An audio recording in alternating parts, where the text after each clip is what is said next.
don't half-ass it. Don't half-ass it. Boy, that never goes out of style, does it? I mean, think about it. If you're gonna do something, if you've chosen to do something, whatever it is, easy, hard, if you give it your all and you don't half-ass it, win, lose, draw, get what you want, don't get what you want, whatever the outcome is, at least you're not gonna have to wonder, would the outcome have been different? What if I did give it my all? And boy, wondering that is what keeps us up at night. I feel like I'm in an abusive relationship with like the stock market and basically Tesla and Palantir. It's like I want to get away, but I can't. But for some reason, I love Palantir, and I don't even feel that guilty about it. But there's something so attractive about it. So Yeah. that has to be said too, of like why the people wanted it. I don't know. We just love Palantir for some reason. From my experience, the reasons why people like Palantir are you can split it up into two things, okay, or maybe three, but mainly two. Actually, let's keep the third option. Number one, the easiest option is hype, right? So it got hyped up with Wall Street bets. A lot of people got into that. I'm only telling you this from my comment section. This is my opinion. I don't know, right? It might be different for you guys. The second reason is Alex Karp, okay? And the third reason is the tech. So I found a lot of the third reason people, the tech people, watched my channel, right?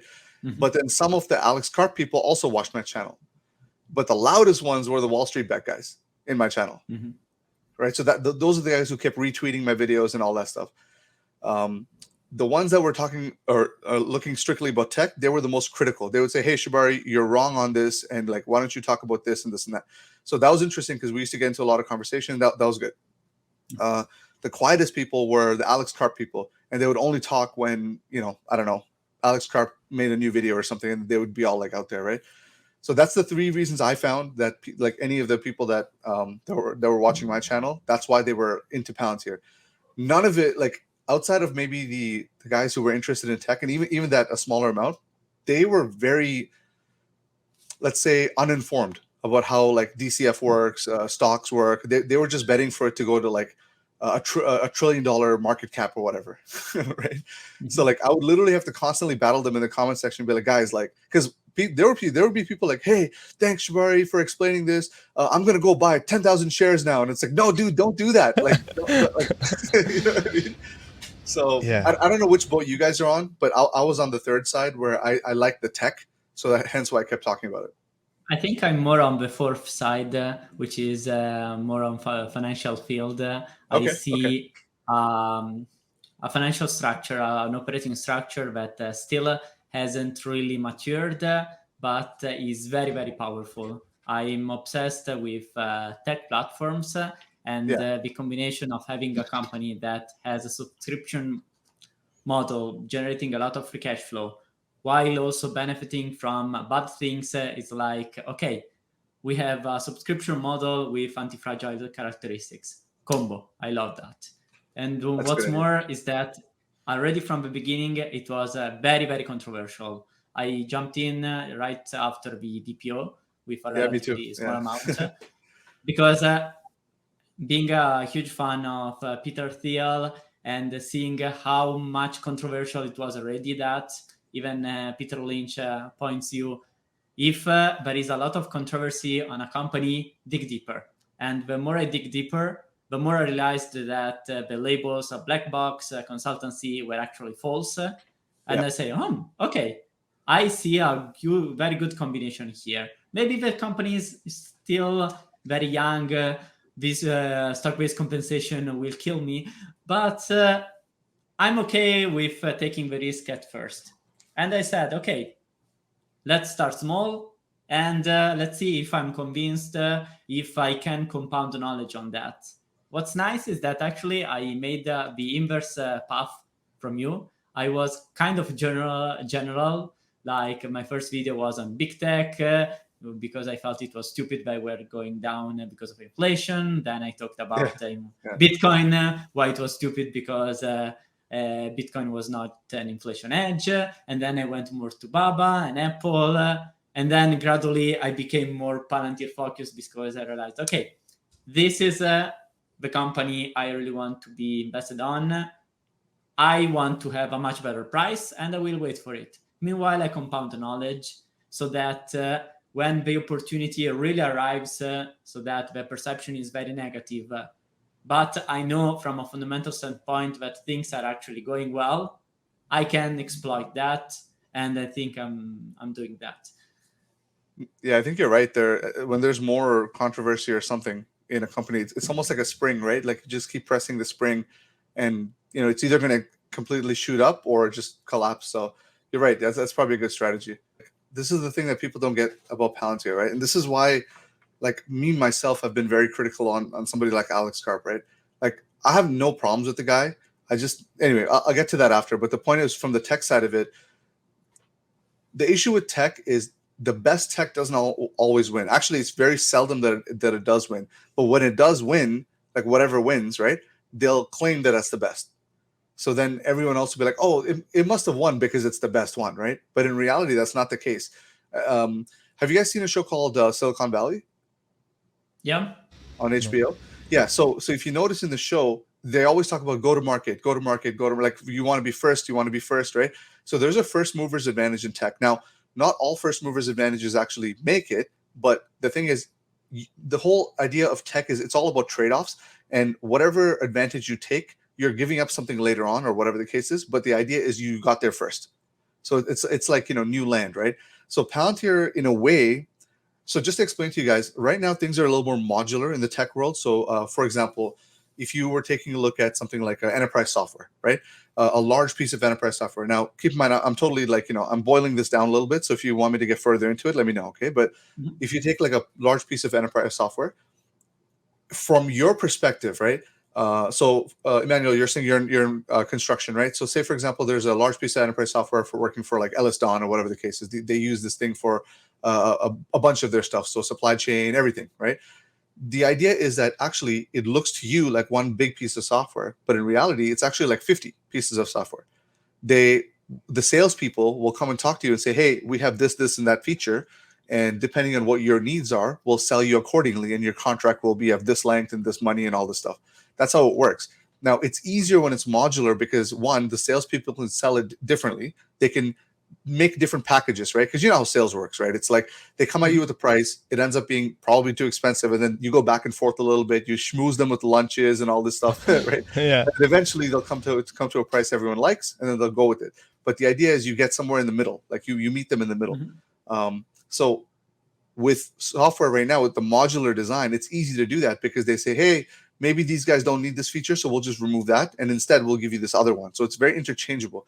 With something like Palantir, it is very tough to do that because the only way that it works is you have to sell the whole thing. And I don't know this for a fact. Based on all the research I've done and stuff like that, and some of the folks that I've spoken to, it seems to be that's where it's at. Now, the whole modular stuff, by the way, it's more of a design feature where when you start coding, it's a little bit faster when you design like that, just because each team is focused on like a particular small thing rather than the big picture. So it's easier to get it to market. Do you see what I'm saying? So like if all three of us were part of, all of you guys had your own tech team, for example, right? The older way to do it is we would all sit in meeting rooms and say, hey, we are all part of this big project, and we're going to we're going to all get it all together this Thursday or this coming Thursday. So everyone has a deadline for this Thursday. But how the industry moved is instead of doing it all on one day, for example, my team would be done, I don't know, tomorrow, right? So I'll push my module out already. It's already in the market, right? And it's versioned. It's already its own self-sufficient thing. And then Arnie, maybe you're next, or maybe you're not. Whoever, like, you know what I mean? It's very modular. It's very separated and split up. What Palantir is doing is it's good because when you buy the software, it's going to be like amazing. It's going to do everything for you. It's going to actually pull a lot of things it's going to get rid of a lot of bloat, put it that way, right?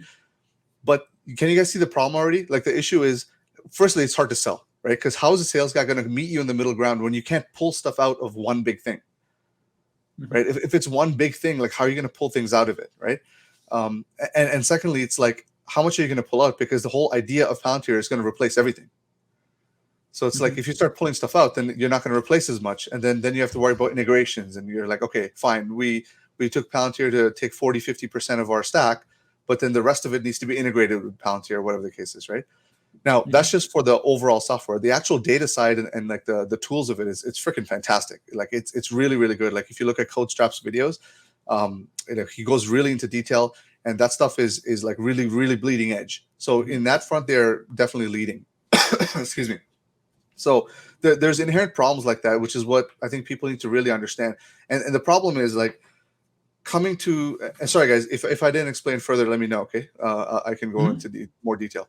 But coming into the whole business side of it now, Karp doesn't touch on those things, right? So like he touches on it from time to time. He says, "Hey, we're planning on splitting it up," or whatever the case is, right? But then his talking points end up being very philosophical and very like political and very like, "Oh, we're the best. If you don't like us, like screw off," right? Like that shit doesn't work in tech, man. Like if you can do that if you're Microsoft or Google or something, right? But like I actually think Palantir has better software than Salesforce. Like I think their engineers are better. I think the structure is better, even though it's a monolith. It's a little bit of a monolith. It's a very chunky piece of software. By the way, the whole modular thing is new age, and the whole monolith and the bigger chunky pieces of software, that's a very old school actually, right? But the reason why people moved away from it is because when it's big, it's hard. It's not very efficient. But Palantir, think about it, has found a way to make it super efficient. So that itself is a plus. But anyway, the point is like, they don't talk about that, right? So when people like tech people watch it, they like Alex Karp because of what he says, and a lot of us actually support the guy in the sense where he's kind of like a recluse, right? He's like a little bit of a hermit. He's just like sitting in his corner saying what he says. He's like, yeah, this guy's cool, man. Yeah, but exactly. At some point, you have to recognize these issues that you need to fix to sell, right? So it's like, for me, I was waiting on that. I was waiting for one big whale to jump in and build a contract. See, Skywise is one thing. Boeing, right? Or not Boeing, Airbus and Hyundai, all these, they're big contracts. Don't get me wrong. But the thing is, in the grand scheme of things, in the global picture, they're very small, right? They're part of very important pieces of the supply chain and things like that. And that's great. But like, you need that name, like especially in tech, you need like, oh, Google is partnering with us, or and they like GCP has a Palantir module, so does AWS, but it's one piece, right? It's a very small piece. Like they need something like, sorry, there must be a killer app. I once read a post Palantir itself wrote in 2018 8 on Facebook, sharing thoughts on the operating system, showing why Microsoft succeed, and the basic idea is that an operating system can really succeed when things are built over it, but to make the operating system known, you must have a killer app, that single one app that is a must need, because to perform that app, you need the operating system. For sure. So that creates the loop. Do you think Palantir needs a killer app just to make it known? No, they have one. They have one. So if you look at the like for example the Foundry, right? The Foundry details through excuse me, the Foundry details that CodeStrap talks about, dude. It's very cutting edge, especially for data operations, and the ontology layer is very, very strong. It's that here's the problem. They have a killer app. The problem is the industry isn't there yet. Like for example, this whole ontology thing is there for certain parts of the industry, right? So like I can tell you from my example. So I deal with a lot of VPs and directors and stuff like that, right? But they don't even care about ontology because, again, nobody big cares about it. They don't know that Microsoft is looking into it, even though they are. Microsoft is looking into stuff like this, right? But it's not at that level. Are you guys familiar with microservices or no? Not me. Not really. No. Okay. I mean, cool. I have an idea, but you'd better explain. Okay. I'll give you a quick demo, and I'll explain to you why I'm talking about that. So Netflix, the reason why Netflix became really, really, really everywhere, and their whole, by the way, like, if you use Netflix, when you click a movie, it starts you almost right away, right? So they use these things called microservices. They're not the ones who created it, but they made it a lot more streamlined and things like that. And they used a lot of AWS services, which is why after Netflix really blew up, if you track it, that's when AWS also started to increase a little bit as well at that point. But anyway, so they sort of made these microservices revolutionary to a point where everyone is doing it in the industry now. Everyone is doing it. So how did it work? I remember this because I was very young at this time when I was doing it. And I knew about microservices. I knew about it beforehand, but nobody was doing it because no one gave a shit. But then all of a sudden they're like, oh, Netflix is doing this new thing called microservices. Now everybody in the industry does it, right? So it's like nobody cares. Like, so if Palantir has ontology, they can have Alex Karp dance around in a bikini and a sombrero. Nobody's gonna give a shit. But they need like a Google or a Microsoft to say, hey, we're using Palantir's like Foundry to help us with our ontology layer. As soon as that happens, this thing's gonna skyrocket. Right? That's how the tech industry works, unfortunately. But isn't that just a matter of time then? Because it sounds like for the past few minutes you sound pretty critical, but I'm assuming you still have some belief and love for the company. So isn't it just a patience game at that point? Oh no, I am totally playing the patience game. I haven't sold a single share. So for me, like I have all my shares. I'll probably buy more in the form of options. But my whole thing is so the problem is, guys, these tech companies, right? A lot of them, they come out with half-assed products. Like Microsoft especially is very good at this. They come out with very half-baked, Oracle's or another one. They come out with half-baked products and then they sell futures. They say, oh, this product will do XYZ things 6 months from now. So you should buy it now because it's at a good rate or good price. And then that 6 months will turn into 2 years, but you're already locked in. So it is what it is, right? Yeah, exactly. So that's how these sales cycles work. But Palantir has a full product already. This is why I'm like, this is so stupid that people don't focus on the sales side of it, right? Because it's like you're saying, most of these companies are trying to sell a car with no wheels, whereas Palantir is a full-fledged car already, just nobody knows it exists.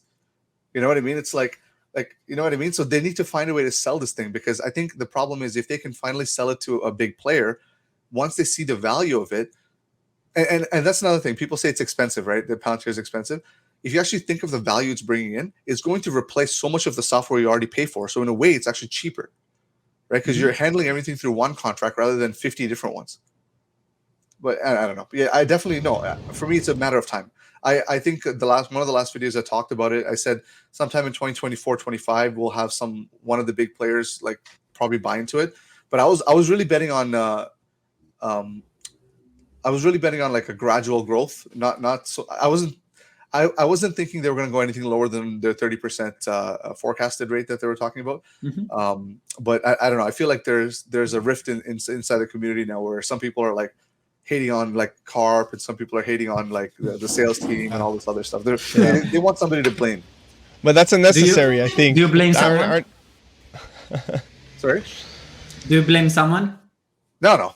I saw this coming. I knew this from before. That's why I was like, I was telling people like, don't buy based on anything you hear. Understand the tech, and this is a long-term play, right? But no, I don't blame anybody. For me, Alex Karp is going to be him. I don't think anybody else needs to be the CEO. I'm not like gunning for him to get fired or anything. But unfortunately, all the criticism that I've said about him has like come true in the past like 6 months, right? So for me, it's more so like, you idiots, like everyone in the comment section, it was like, you're just a hater. I'm like, I told you, man. Like, you know what I mean? So for me, I think if they can just focus on the sales cycle, and by the way, guys, I'm not saying anything bad about the salespeople. I'm just saying they need to only focus on sales, because what's the point of having such a full-fledged product if you can't sell the thing, right? So if they, do you think we're still lagging there? Sorry? Do you think we're still lagging there? Yes, for sure. Because sales is not just about getting the best salespeople. The sales is about getting the best relationships, right? So sales is like an art, right? These guys, when they come in and they sell for you, they're bringing their network. So what you have to do is entice people to say, like, why do you want me? Like, you can pay me 3 times the amount, but most salespeople will say, maybe not, because like my network, what if 30-40% of them say, you know what, you're a nice guy, but I don't like what you're selling now, right? Because then their reputation is tarnished. Sales is all about making and building relationships. So the problem is, like, if you think, you guys think about it for a second, okay? Let's say, like Emmanuel, say you're the sales guy, right? You're this stellar sales guy. You're not the best, let's say, but you're like pretty up there, and you've done very well for yourself selling, let's say, Microsoft products, right? And now Palantir comes to you and says, hey, we want you to work for us, right? And you're like, hey, Palantir's a great company. I've heard a lot of good stuff about them. Alex Karp is a rock star. Let's see what else they got to offer. So they give you a good offer. They say, okay, here's your commission, all this, and you're like, this is pretty comparable to Microsoft, and they give you stock. So it's SBC, all about the SBC, exactly. It's killing all of us with stock-based compensation. But hey, whatever. Pick up the sales guy, right? So anyway, so they give you all that. So you think about it, right? And then you start looking online, right? Think about this. Sales guys, what they do is they first look at, like, I can't speak to all of them, but the few guys that I know, they'll look at like sentiment. They'll look at like what kind of company they're joining, what the culture is, like how they're structured in terms of their sales cycles and like general things like that, right? And then they see videos from Alex Karp that are like, oh, well, if you don't buy our software, you're just stupid. Oh, if clearly we make the best stuff, but just no one wants to buy it. So as a sales guy, you're like, it's cool, but like, how am I going to sell this, right? Because my clients are going to see this too, right? Yeah. Let me ask you one thing. Is it possible that Karp being Karp, so like being this provocative, like if you don't like us, go away, could be a mechanism of I tell my wife that all the time. I mean, the question is, could be that Karp being Karp is a method to keep people not fit with Palantir already out? Sure. Yeah, that's fine. But then you're asking the question. Then you're asking this question, which is, are you okay with just having the people you think are good for you? Because again, what you're doing is you're cutting the list of people that could potentially sign up anyway. Right? Hold on. So then I'll throw the question back at you, Shabar. Quick, let me know. If you were the coach of a basketball team, and you had 30 players to choose from, but you only need 15, well, aren't you going to be like, well, I want the dogs that are going to run and grind and stay after practice, and like you prima donnas, like you guys can go back home in your Ferraris. Isn't that the same type of question? It is. You're right. But what you're describing for the team in terms of who I'm going to pick the best 15 players, that would be my sales team. Right? So is that what you guys talking about? Like in terms of who the salespeople coming in? Well, we're saying like the culture is a big part. So like if Karp's going to attract a certain amount of people, well, it's going to be the people that are going to fit and make the basketball team win, and the guys that are going to go after the rebounds and stay late and do extra sprints. For sure. But you got to remember this, right? Okay, so if we're talking basketball, let's say we're talking like Bantam, like Kids League, right? That's going to work fine. But when you're talking about the NBA, if you say, I want the 15 best players, those 15 best players may not want to play for you though. Right? So but you're better off leaving out LeBron James and Michael Jordan and getting a few more dogs that are going to hustle hard under the coach, and the coach can rally them up and turn them into a winning team. I would think that would be the answer. Totally right. No, you're right. But like, I guess my counter to that would be that whatever team LeBron and like MJ decide to join, most people will know those guys and they'll crush you on certain aspects, right? So it's like you'll win for sure, but it's like this. What are you willing to give up, right? It's like, I would rather have LeBron. I don't like LeBron, right? But like I would rather have LeBron on my team, even if I have to swallow some ego, because it'll get me to a level where I can eventually let him go and other people will come. You know what I mean? Like I'm comfortable using people, like using like certain milestones as a stepping stone to then get to another benchmark. Like the idea is Karp, in my opinion, is trying to be the best player, or he's trying to make the best team before people even know that they're a team. Do you know what I mean? It's like if the Raptors were like, okay, we're gonna go to the finals again with like nobody. Like, of course they're gonna want the best players, but the best players may or may not want to come play for you, right? So it depends on what you say at that time. So that's what I'm saying. Like, I think it's and also, by the way, guys, by you trying to pick the best team from the start, right? You're also telling the audience that's paying to watch you, aka the people that are going to buy your software, that you're trying to like cull the group before even getting to that point, right? Before even trying to sell to you. So you're right, it does have its benefits in a way, but I'm saying like the problem is tech is fast, it's very fast. So like when you're trying to play all these games, right, it could work out for you, but it could backfire as well. So that's why most people play it safe and they just pander. Most people play it safe for sure. Right, so they'll say, "Give me the LeBron. I don't even like the guy. He can like come over and eat my food all he wants. But at the end of the day, 2 years of LeBron James is going to get me at least one championship, and I'll take that." You know what I mean? Yeah. Sorry to jump in. I asked this question because the go-to-market strategy of Palantir seems weird, and I keep thinking of the example of Facebook. Facebook, when it started, didn't start. Okay, this is an open platform, open to everyone, but they started very small, opening it first to all Harvard, then to another uni, then to another uni, and then to all the unis, and then to the world. So my comparison with Palantir is, isn't it, given the DNA, that they want to do exactly the same thing, like they select the audience on which they want to dominate first, and then gradually expand.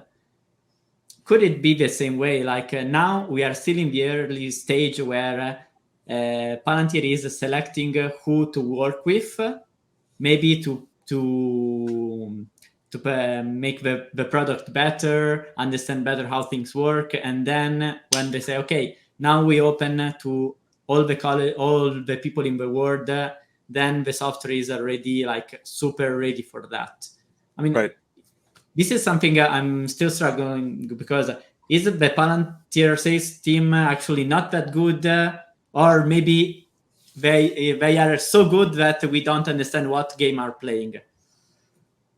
Yeah. So what's your reason, in your opinion, for first, in the Facebook example, to go gradually, like uni by uni, and then before opening up to everyone? And maybe if there is some comparison you can grasp. Okay. So I think you had a few points there, Arnie. I'll try to address those. Let me know if I miss one, okay?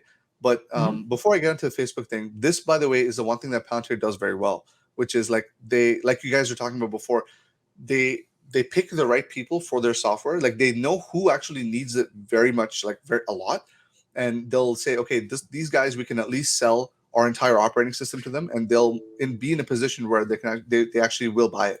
So in a way, they are very good at defining who is going to buy their full suite the way they want them to, right? So that's actually a good thing, and that speaks to.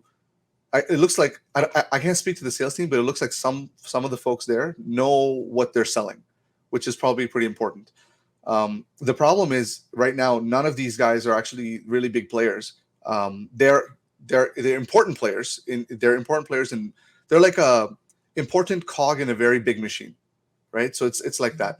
But you need a little bit of labeling, like, you know what I mean? You need a little bit of white labeling where people are like, oh, XYZ, the household name has bought this now. So that's what they need to work towards. So I can't speak to the sales team there right now. I'm sure they're working very hard, but it seems to me that they need to hire folks that have a little bit of a bigger,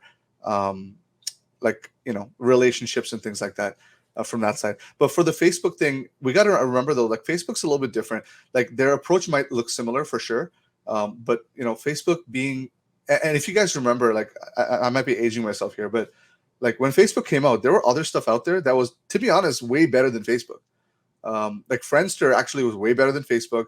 High Five was better than Facebook. There was MySpace was better than Facebook, right? So like I think why Facebook went to this kind of model is because I don't know, but in my opinion, I think they didn't think that they were going to be this big. So that's what they're saying. Okay, we'll just focus on the universities. We'll focus on they were trying to build a fundamental users, right? Like they're trying to build users that could grow with them. And I think that's what Palantir is doing for sure. But it's commercial rather than what enterprise, for example. So it's a little bit different. Even though the approach might be similar, the outcome might be different because of the people that they're dealing with. I mean, my speculation could be that if you really involve the key centers of a network, then the network naturally expands. Yes. So that's why they wanted the government, the army. Basically, if you have the army, you can reach all the other branches of a network. Branches, yeah. If you get the core pieces, like the biggest non-tech enterprises, then having a lot of suppliers, customers, basically you reach all the other branches. So that's my idea. I don't know how true is that. No, you're right. No, that's what I'm saying. So that's exactly what they're good at. So, but the thing is, would that make Palantir a $200 stock though? Right? That's the real question here, because we might in the future. Yeah, maybe in like 25 years or something, right? Based on that, because if you look at the market, that these clients serve, like the overall market is like Hyundai, heavy shipping or whatever. These guys are in massive markets, right? Same with Merck. Merck are huge markets, but their involvement in the markets, the actual, like, the end unit, when you boil everything down, if you look at it from a first principles level, it's quite small actually, right? But you're right in the sense that as it grows, Palantir will become such and that's what I talked about in a few of my other videos too, where like Palantir is probably the stickiest product that you can ever buy. Like once you let it into your enterprise, it'll be very tough to get rid of it. If you wanted to get rid of it, it'll be there's a guy, I don't know if you guys have seen this, but there's a guy named Andrew Bustamante. He's like a former CIA operative guy. So he does these podcasts with I think it's called Concrete Podcast or something. So in that one of them, they actually asked him about Palantir, and he described exactly why he thinks Palantir is not going to work or is not. That was the clip on from Lex Friedman. No. Lex Friedman is probably the latest to do it, but this is the one from there's a channel called Trendifier, and he asked him, and he's like, "Oh, Palantir, like, what can you talk about that?" And you guys watch it, like he talks about like one of the reasons. It's not a big thing. It's maybe like a 30-second, 40-second clip there, but the idea is he thinks that Palantir is not effective right now in the CIA, but they still haven't removed it. It's that hard to remove. Like it's very sticky, right? And at least on the Palantir side, they can be like, hey, whatever's not working for you, let me go and fix it for you, right? They can always sit there and try to fix it. So the problem isn't, once Palantir gets in, it's going to be very sticky. And to your point, Arnie, I think like once it gets into these companies like Merck and Hyundai and Airbus especially, right? It's becoming something that's far greater than what it was meant to be as a piece of software.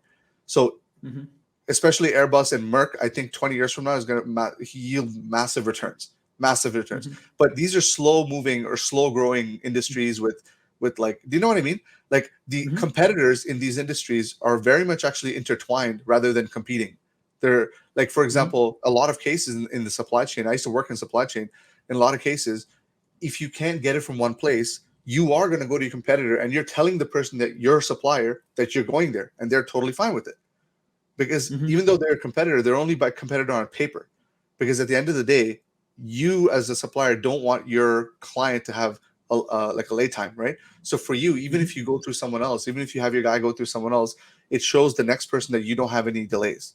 So there's a lot of works, like, you know what I mean? It's a different industry here.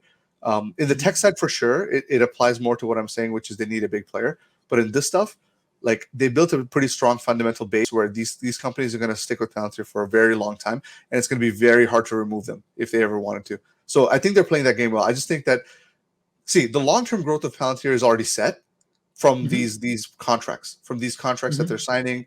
I think they're already playing the long-term game. But I think now they need to play the popular game. They need to play the Donald Trump game. Okay, do you know what I mean? Like, do you think we are already at this stage? Because maybe given like I think the mass product could be Foundry for Builders. Yes. Yeah.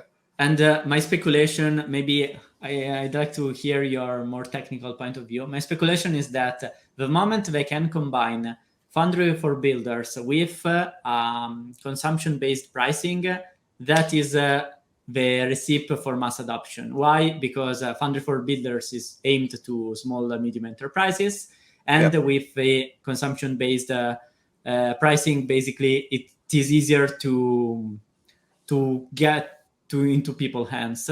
But the bottleneck here, and that's maybe why it is taking so long up to now to really commercialize it, because they promoted, like they announced it last year, but it's not really out yet. They're still in confining it to the 2 cohorts of Palantir alumni. Is that to create a mass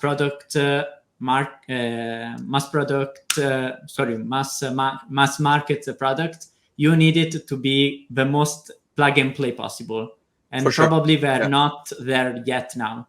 So my speculation is the moment you combine Foundry for Builders, that is plug and play, plus the consumption-based pricing, that is where you create the recipe for the famous exponential growth. But are there any technical barriers from your understanding that prevents from doing that? I'm just financial background, so I can't really see the difficulties in why haven't they done it yet? Yeah, I think no. There. So what you're talking about, the whole consumption-based model is actually quite easy. I mean, I don't know. Again, it's tough. It might be hard for some people. In my experience, it's easy. Like I personally turned. I used to work for a company that did data centers, right? Just to give you a gist, where they had like a massive piece of software where they would sign people up for big contracts. But we turned that into a more modular system where they can integrate that with their current, buying software, and they can just bring us in little by little, for example, and we'd charge them based on what they use and things like that. So it's actually quite easy. It's not difficult at all. So for a company like Palantir, it must be very easy.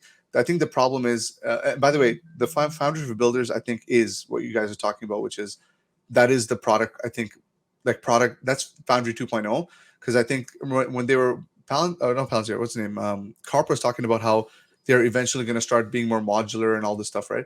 I think this is a building block to that. Foundry for Builders is probably, because the thing is, a lot of these startups, right, they're not just going to use something like Palantir. They'll have other things as well. So they will definitely need to have, excuse me, these integrations and stuff like that on the ready. So it's probably likely that we're just not seeing it because we're not insiders, but it's most likely that they already have this up and running.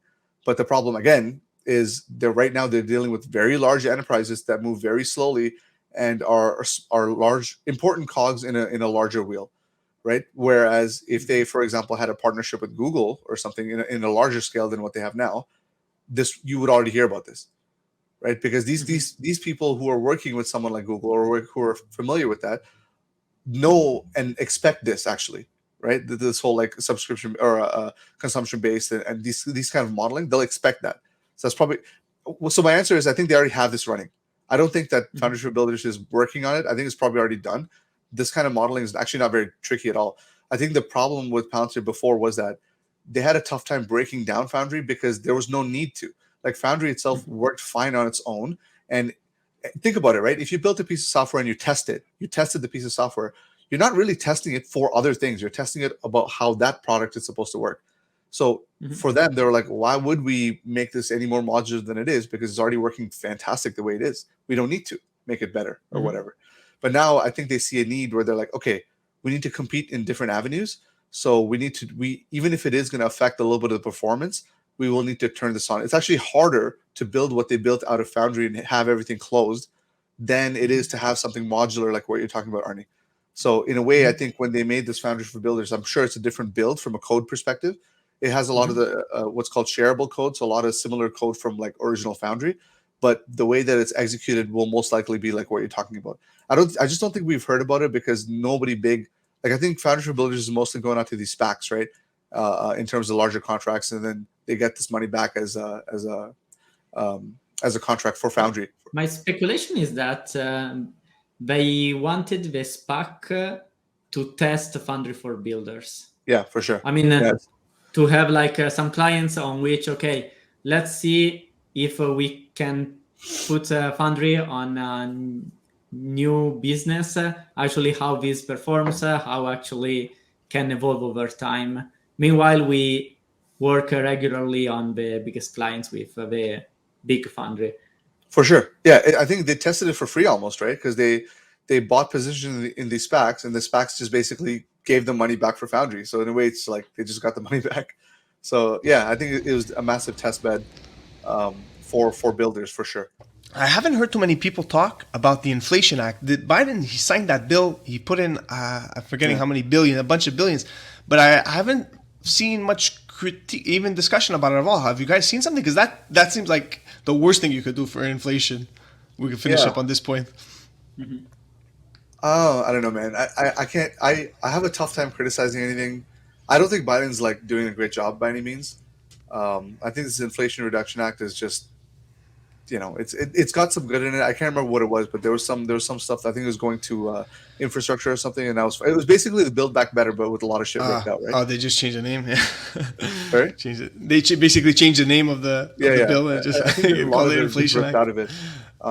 And I think that Joe Manchin guy, he finally said okay to some of it, which is like causing Republicans to go crazy about it. But exactly. At the end of the day, who cares? Like at least, like at the end of the day, prices are going up. There's jack shit that any of us can do. The problem is like what does the Fed and all these other guys have planned for us, right? That's the big problem. Because but injecting the what caused inflation, in my point of view, was is the, let's say, the money printing or the influx of QE, money that came in. But now they're redoing it. They're doing the same thing that caused the problem. So that just seems, unless I'm misunderstanding, it sounds a little psychotic. Arnie, you have any thoughts on that? Not really smart thoughts on that. What I know for sure is that when things bad happen, all the politicians need to show they do something. They're doing something. Yeah. So, exactly. All right. I mean, at least it's not as bad as it was proposed before. I don't know. I think again, like I'm not bullish. I would say that. Okay, I'll tell you my plan. So for the next 7 or 8 months, like my wife and I, or actually for this whole time, we've just been holding cash. So like my wife has a pretty big account too. Like we're just holding cash. That's pretty much it. Like I'm sitting. I had to pay a huge tax bill this year, so that sucks. But outside of that, we're trying to hold as much cash as possible. We're just going to put it back into the same thing we invest in. She's more into like FANG and stuff like that, but for me, it's more so Tesla, Palantir, and a few other ones depending on options and how that goes. But the reason I'm holding cash is even though it's getting inflated, like we just don't know what's going to happen with the stock prices and the valuations and stuff like that. So I'm a little skeptical with like, so look at Tesla. Like, what is Tesla at now? It's at like 8 something, isn't it? Yeah, today was in the 8s. Yeah, man. So it's like just the other day it was 9:30 again, right? So a couple of weeks ago it was in the 6s. Yeah, exactly. So we just don't know. So I'm just curious. Yeah. For you, Palantir at these levels is not attractive enough because, from what I understood, you haven't added more shares, right? Oh no, it's attractive. So are you waiting? Very attractive, yeah. Okay. I just have a very, very large Tesla position. So for me, I would rather put it in something. So for me, Palantir, I want to get into more options, and I wanted to get into the lower 8s for me to start getting into options. For instance, right? So you want to go on options when he's already very, very, very low. Yep. Okay. So I would rather do the options and do that kind of leverage. And I believe, just being honest, I believe in Tesla way more than I do in Palantir. Like way, way, way more. Just also, by the way, it's easier to do that because Tesla has already proven certain things, and they have 2 new factories coming up. Yeah, and I think they're actually undervalued. Like once Berlin and Austin like ramp up, the stock's going to double for sure. So I would rather take a guaranteed 2x than a potential 10x in the next 2 years, for example. Right. So I'm a little conservative in that sense, but I'll play the options game because it's a little bit cheaper upfront. Just to about that stuff. You learned that from Sean, from some of the Dude, stuff. I want to talk to Sean more. He's really smart. But I've been really busy, so it's like I had a hard time. But yeah, Sean's pretty good. So is Drew. Like they do some pretty good stuff on options. Yeah. Yeah. I don't have the brain capacity for that. I try and I'm like, man, the stock game's hard enough. I'm not gonna just start jumping into options. I confuse myself. It's gonna give you some ulcers, man. That's for sure. Yeah. I'm interested in the option stuff, but up to now, my knowledge is the VIX high or low? Now it's low. Okay, it's like I can buy an insurance for cheap. You want to know why I'm not buying Palantir options right now? The only reason I'm not buying Palantir options is because there's a general sentiment that like people don't trust the company right now.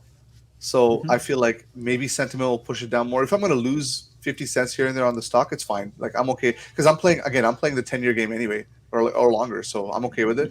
If I lose like 50 cents per share here and there, so that's why I feel like a lot of sentiment is going against Palantir. I see from the comments in my videos too. They're like, "Oh, thanks to you, I lost so much money. I'm going to sell it all." I'm like, isn't it a bullish sign?